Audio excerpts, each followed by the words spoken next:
Lá, 26 de setembro de 2025, quase 26 de novembro de 2026, hein? Vai ser rapidinho. E hoje, Léo da Foco, aqui no perfil da Editora Foco, para conversar com Maria de Fátima Freire de Sá e Bruno Torquato de Oliveira Naves sobre a nova edição, a 7ª edição, Bioética e Biodireito, revista atualizada e ampliada, uma obra que traz uma enorme sequência de alterações, de modificações, de mudanças. Deixa eu avisá-los que já estou aqui, vocês já conhecem a nossa rotina e deixa eu falar já ao vivo. Depois te ouço, o Fatinha já tinha mandado aqui uma série de mensagens. Olha ela aqui, pontualíssima, deixa eu te convidar. Você... Fatinha, bom dia. Peraí. Aqui. Ei, Cheguei. amiga, Bom dia,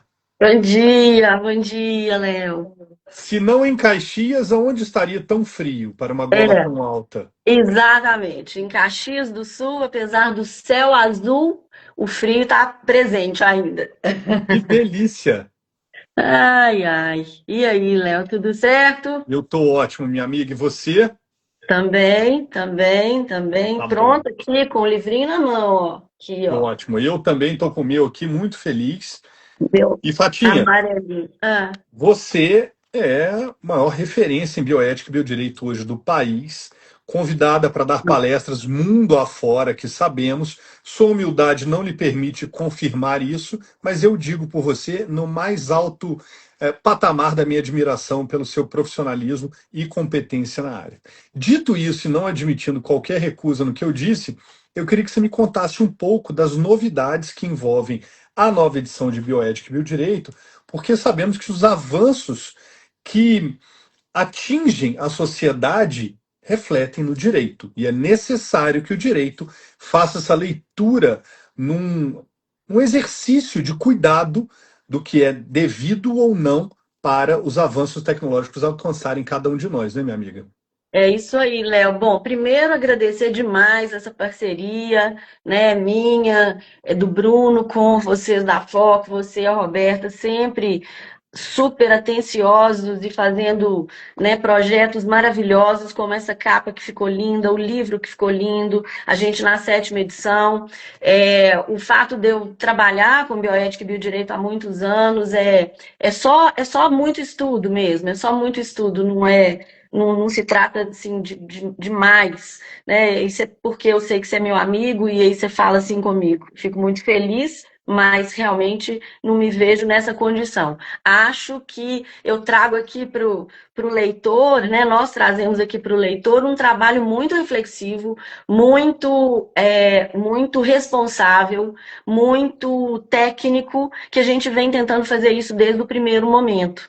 E quando você fala desses avanços, foi isso que motivou, né? E ao longo do tempo a gente fazer sempre uma atualização de tantos em tantos anos, ou de ano em ano, ou de 2 em 2 anos, porque há muitas matérias, há muitos temas que aos poucos eles vão surgindo ao longo do tempo. Então, começou com um livro simples, de uma forma simples, com temas que eu e o Bruno escrevíamos à época.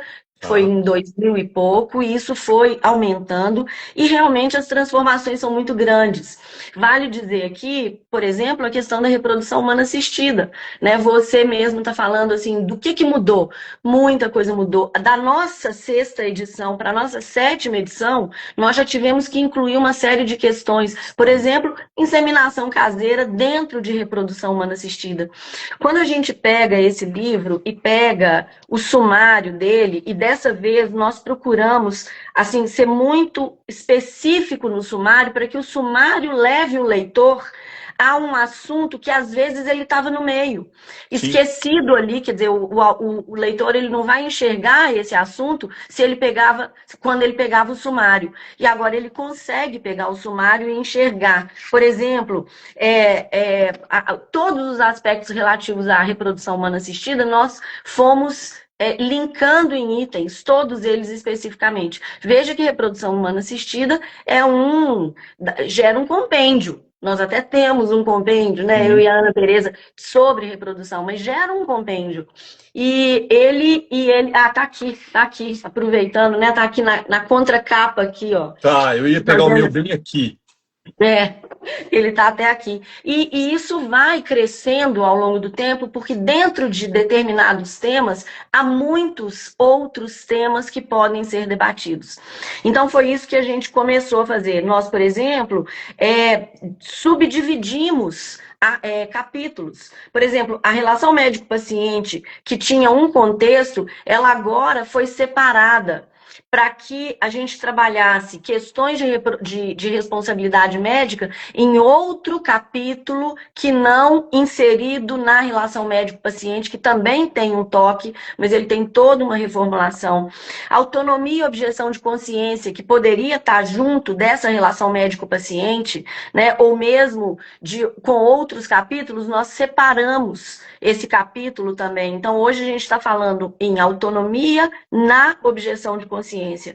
E nós fomos aumentando o livro naquilo e na medida que nós enxergamos como necessário. Por exemplo, isso vem muito dos alunos, isso vem muito assim das pessoas que vêm, que adquirem o nosso livro e ao mesmo tempo perguntam algumas coisas que nos ajudam muito A melhorar. nessa atualização. Claro, esse feedback é importantíssimo para nós e é sempre bem-vindo. E eu quero dizer isso aqui para quem nos ouvir, que é sempre muito bem-vindo. Porque, por exemplo, a gente fala no primeiro capítulo da bioética ao biodireito.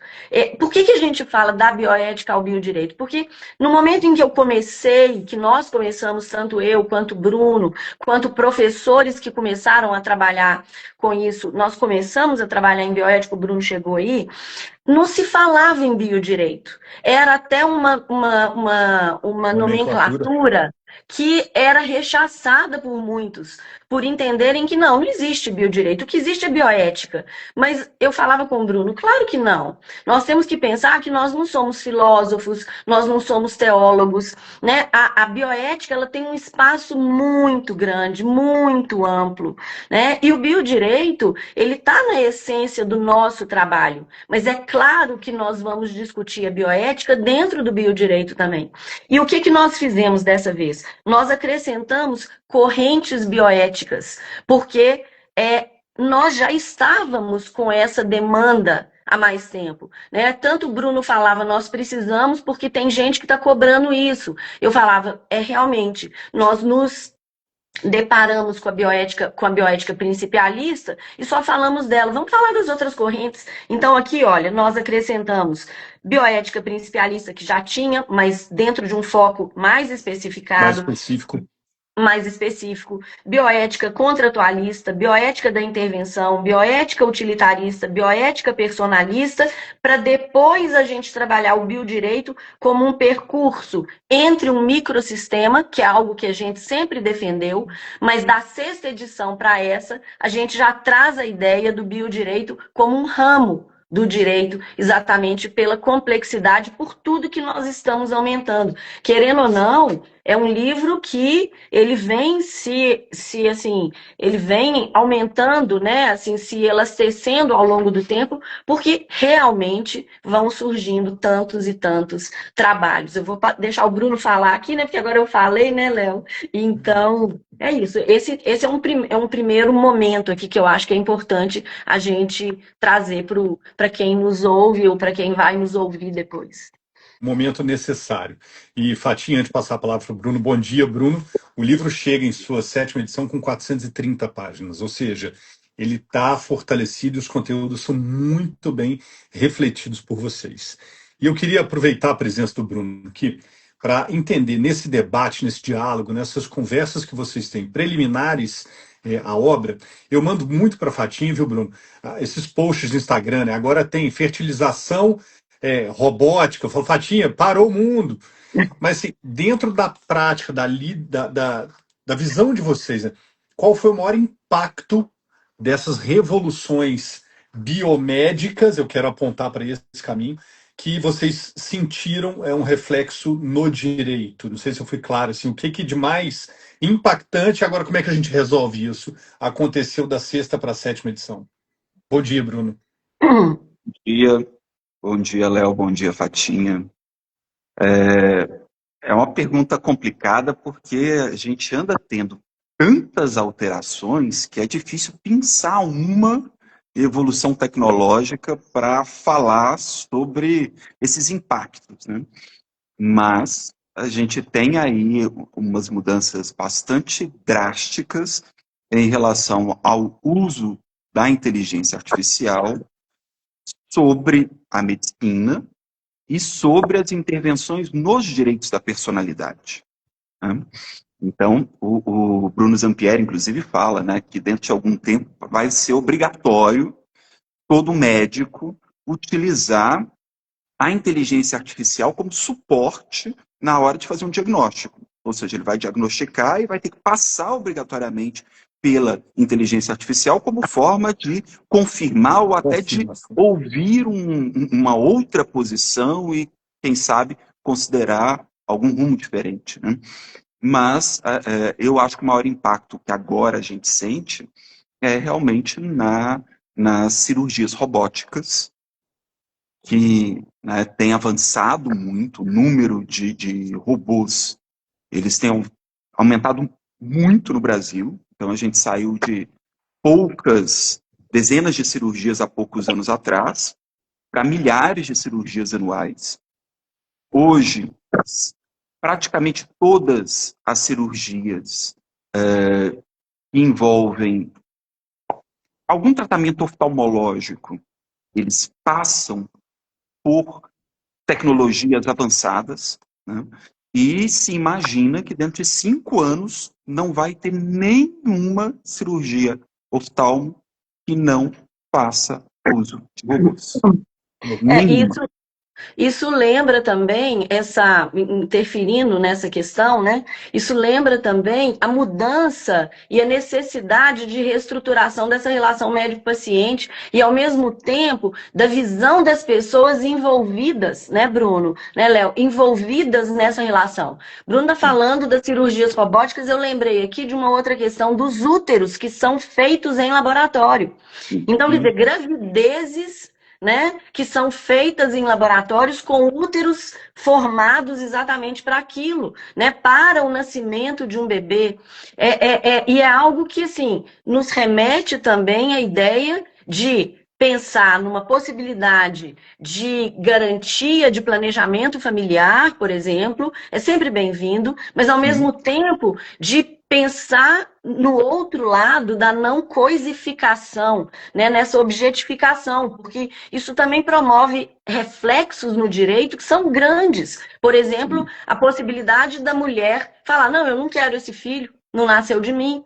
Ou mesmo de úteros de substituição em que tem algum problema, né? E aí fala: não, eu não quero esse filho porque ele tem uma síndrome de Down, né? Ou mesmo em laboratório, tendo sido feito com todas as modificações genéticas ou as interferências ou testes genéticos, melhor, não modificações genéticas, né? Porque aí a gente entra num campo que também é um campo de eugenia e tudo mais, mas assim, com interferências, com escolha, né, de um material genético específico que de repente dá algum problema, né? Então, tudo isso pode gerar problema nessa relação e essa objetificação, essa coisificação, né, essa ideia de que se pode tudo e que os direitos são infindáveis e absolutos e tudo mais, né? Então, assim, a tecnologia ela é bem-vinda, né? As cirurgias robóticas têm sido feitas, os laboratórios eles têm intensificado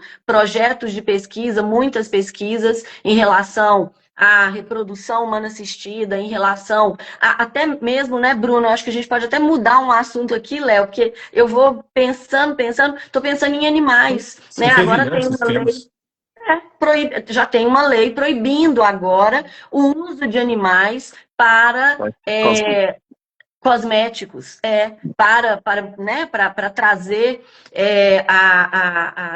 como é que fala? Medicamentos e cosméticos, né, a feitura de cosméticos e tudo mais. Então, é esse outro lado que a gente precisa pensar, né? De um lado tem evolução, claro, e de outro a gente tem que pensar, né, dentro de princípios de prevenção e precaução. Que E é nós aí interessante, inclusive, sobre testes de animais, é como que a tecnologia tem avançado para substituir os testes de animais por meio de inteligência artificial que pode é, fazer sinteticamente, né, aquele processo aquele processo. de por exemplo, de reação do corpo, de como que aquilo atuaria no órgão específico, né? Agora, Uhum. toda essa intervenção tecnológica traz para a gente um problema muito novo da responsabilidade civil em patamares que até então a gente não tinha discutido, né? Sim. Então a gente tem aí uma discussão sobre a máquina, né, a responsabilidade de quem criou, de quem opera a máquina, Bruno, você mas a tocou num gente ponto. também tem uma responsabilidade sobre o futuro da humanidade como um todo. Você Como falou isso? muito bem. E Esse interrompendo futuro da você, gente. humanidade, só Sim, uma não, não, por favor, Bruno, por questãozinha, só favor. porque eu estou lembrando aqui, que uma coisa que a gente ia colocar no livro e que dessa vez não deu, mas que provavelmente na próxima vez a gente vai colocar, sobre a inserção de chips para melhoria do corpo humano como um todo, né? E É. aí a gente tem uma quase possibilidade de criar um homem meio máquina, meio ser humano. O É. Robocop. Mas Robocop. olha como é que o livro, para quem nos ouve ao vivo em reprise, né? Olha como é que o livro se coloca no epicentro de uma infindável onda de reflexões. Duas coisas que vocês falaram. Primeiro, eu estava em Belo Horizonte outro dia e um grande amigo meu construiu uma casa num condomínio muito bacana e ao lado da casa dele uma casa muito melhor. Que falou: Nossa, o que é isso? Quem mora aqui? Ele falou assim: é um engenheiro. Eu falei: Nossa, que legal, engenheiro. Mas ele trabalha para um médico. Eu falei: Uai, ele trabalha para um médico? E o que ele faz? Ele opera o joystick. Hum. É, Olha para onde a gente está indo.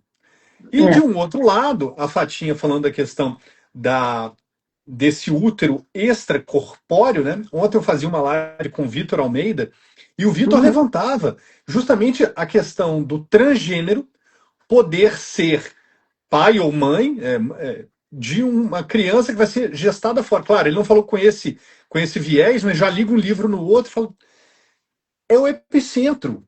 Ô, Léo, deixa eu te falar. Isso a gente estava conversando numa palestra que a gente deu, né, Bruno, na faculdade, na Dom Helder, e falando sobre essa evolução. Uma vez a gente organizou um seminário na OAB de Minas, e a minha fala era sobre reprodução humana. E, Tá? claro, sempre trabalhando com o Bruno, é um trabalho de equipe, é um trabalho de parceria e tudo mais, e a gente conversava antes sobre, né? Tanto é sempre um trabalho conjunto.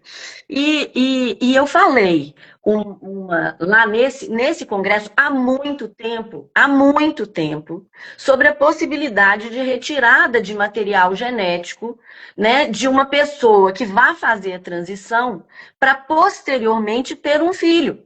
Sim, E o auditório não veio acreditou. abaixo. Veio Veio abaixo. abaixo, e aí todo mundo falava assim: não, isso não é possível, isso não vai acontecer. Foi muito engraçado. Falei: claro que pode. Por quê? A mulher, no momento da transição, ela pode colher o material para Sim. ter o próprio filho do ponto de vista genético, né? Um homem numa transição pode colher o material e ter o próprio filho do ponto de vista genético. Na Argentina tem um casal que se uniu, ela era trans e ele era trans. E, no entanto, ele ficou grávido, né? Ele, na O novo ele. transição, ele é que ficou grávido, mas com Sim. o material genético de ambos. Então, a medicina, ela avança a passos largos e o direito acaba tendo que trazer essas respostas e, Boa, às vezes, as Fatinha. respostas, elas vêm a posteriori mesmo, porque não dá para pensar sobre tudo antes da situação, né? Não. E toda a parte, por exemplo, até das pessoas transgêneros, tudo isso também foi mudando de entendimento ao longo do tempo, né? Nós fizemos inúmeras pesquisas, Bruno e eu, sobre a evolução nos tribunais mesmo.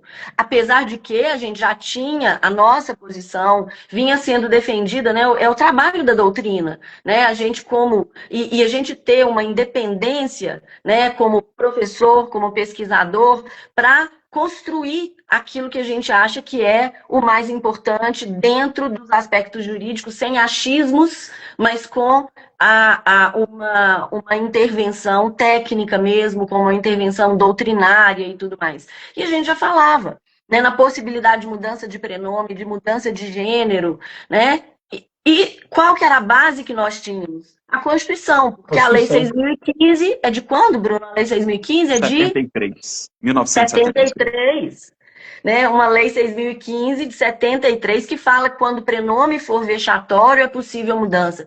Quer dizer, só é possível. Então, foi sendo construído para mudança do prenome com base na lei, a partir de uma situação, né, nova, que é a situação da pessoa trans, né? E se Até resistia chegar. à mudança de gênero, né?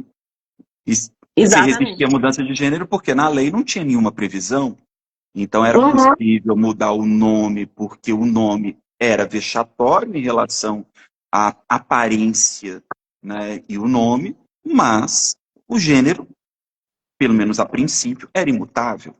É. E E fora isso tudo, né, permaneceu por Bruno? muito tempo, né? Muito tempo. Muito tempo, muito tempo. E depois vieram as outras questões que a gente, inclusive, colocou no livro sobre filiação, né? Sobre nós, inclusive, utilizamos. Porque uma coisa que a gente faz muito, Léo, que eu acho que é importante a gente dizer, é que a gente busca livros importantes das pessoas também, né? De parceiros, de pessoas que escrevem sobre isso, para, inclusive, citar em algum ponto, mostrar a importância do trabalho do outro também, né? E assim, e trazer uma bibliografia farta, robusta, para aquele que está nos consultando, para saber que o nosso trabalho ele tem embasamento e uma pesquisa séria por trás, né? Com pesquisadores sérios. Acho que isso é um diferencial do nosso livro, porque sendo um livro mais assim, num contexto mais amplo, né, mais geral, tentando trazer muitos assuntos bioéticos, e a gente sabe que tem livros sobre autonomia para morrer, livros sobre a pessoa trans, livros sobre responsabilidade civil, livros sobre. Né? Então, aqui nós estamos trazendo dentro desse ramo que a gente coloca, né, do biodireito, todos esses assuntos da forma mais responsável possível. É isso que a gente Maravilha. tentou. E conseguiram. O livro, de novo, é um sucesso. O livro, eu tenho um apreço enorme por essa publicação. Mas, gente, o nosso tempo aqui é curtíssimo, né? Porque um fragmento, uma faísca para que as pessoas nos ouvindo possam, então, buscar o livro nas bibliotecas virtuais ou o livro físico na Amazon, na Martins Fontes, e assim se interessem pelo conteúdo que vocês magnificamente produziram. Mas eu não posso deixar de registrar que o livro está nas bibliotecas virtuais, no caso da Foco, Biblioteca Virtual da Pearson, e lá nas instituições de ensino superior que fazem parte da Pearson, conseguem consultar o livro inteiro. Mas se não, podem ir no site da Foco, baixar o sumário gratuitamente, não pega o número do cartão de crédito, para conhecer a formulação do pensamento de vocês, que é então refletido por toda a obra. Dito isso, eu passo a palavra para o Bruno começar a encerrar esse nosso papo maravilhoso, ciente de que deixamos para trás temas maravilhosos, mas que serão, obviamente, fruto da pesquisa dos nossos leitores. Bruno, com você, amigo. Bem, olha, eu tenho muito orgulho de entregar essa edição. É uma edição que talvez resuma muito bem a pesquisa e o nosso raciocínio ao longo de muitos anos. E, inclusive, a evolução desse pensamento. Algumas vezes, a gente mudou de opinião, a gente fundamentou melhor, e isso torna cada vez mais sólido o nosso posicionamento. Então, a gente inseriu muitos temas novos, sim, mas a gente também foi atrás de cada ponto para verificar se realmente aquilo ali era um argumento sólido o suficiente para ser mantido ou para ser alterado. Eu acho que esse daí foi talvez o ponto alto mesmo dessa edição, porque é uma edição em que a gente tomou esse cuidado do início ao fim, né? Então, cada página foi refletida. Pode ter algum errinho? Pode, claro que pode. Mas é pouco provável que esse erro comprometa, né, realmente o nosso raciocínio, porque os argumentos eles foram revistos todos. E eu fico muito feliz com isso. Foi um trabalho duro, mas valeu a pena. Com certeza, Bruno. Registrar a presença de inúmeros e queridos amigos, em especial agora a Thaisa está aqui com a gente. Um abraço. Olha só. E Fatinha, você agora, minha amiga. Obrigado, Bruno. Então, eu acho que é isso que o Bruno disse, né? Assim, e completando, a gente leu esse livro capítulo por capítulo, linha por linha. E isso é que deixa a gente orgulhoso mesmo de fazer um trabalho muito sério e buscando tirar qualquer tipo de palavra que aparentemente com o passar do tempo ela pudesse ser mal interpretada. Então, foi um trabalho assim de formiguinha mesmo, né, em pequenas coisas e também nas outras coisas maiores que a gente escreveu, né, assim, nos capítulos maiores e tudo mais. E é isso, a gente acredita que, quer dizer, o direito, ele não se resume a um catálogo fechado de regras, né, eu sempre falo isso, o direito é muito mais, o direito é vida, e a gente procura trazer no momento em que a vida está acontecendo e que a gente sabe que o direito está esbarrando naquelas situações, a gente procura trazer para a nossa obra, para o nosso livro Bioética e Biodireito, essas questões da vida com muita responsabilidade, com muita seriedade e pensando sempre em casos concretos, assim, divulgação de jurisprudências, análises jurisprudenciais mesmo, né? E que tudo para enriquecer e para levar esse trabalho adiante, porque realmente é um orgulho para nós a gente ter um livro como esse numa editora como essa. Isso aí. Bondade sua, Fatinha. Bondade sua. Mas com essas palavras, eu encerro esse nosso encontro, agradecendo a gentileza desses dois grandes autores, Bruno, Maria de Fátima, que nos brindam com uma obra desse quilate na Editora Foco. Não tenho outra palavra para definir, é sem dúvida nenhuma uma obra alocada no epicentro das discussões de bioética no Brasil, como bem ressaltou aqui, acho que foi a Úrsula que falou, não lembro agora, ou se foi a Yara, já deixo também um abraço para elas, mas confirmo, é a melhor obra, seguramente, não digo só do Brasil, eu digo da língua portuguesa, da língua espanhola. Fica para vocês o meu registro de agradecimento e votos para que vocês, nossos ouvintes, nos valham, então, se valham do trabalho dos dois grandes autores aqui para enriquecer o seu repertório. Fatinha, muito obrigado pela sua presença. Bruno, muitíssimo obrigado pela sua participação também. Deixo vocês com o meu abraço fraterno, desejando a todos que fiquem com Deus e com saúde. Obrigado.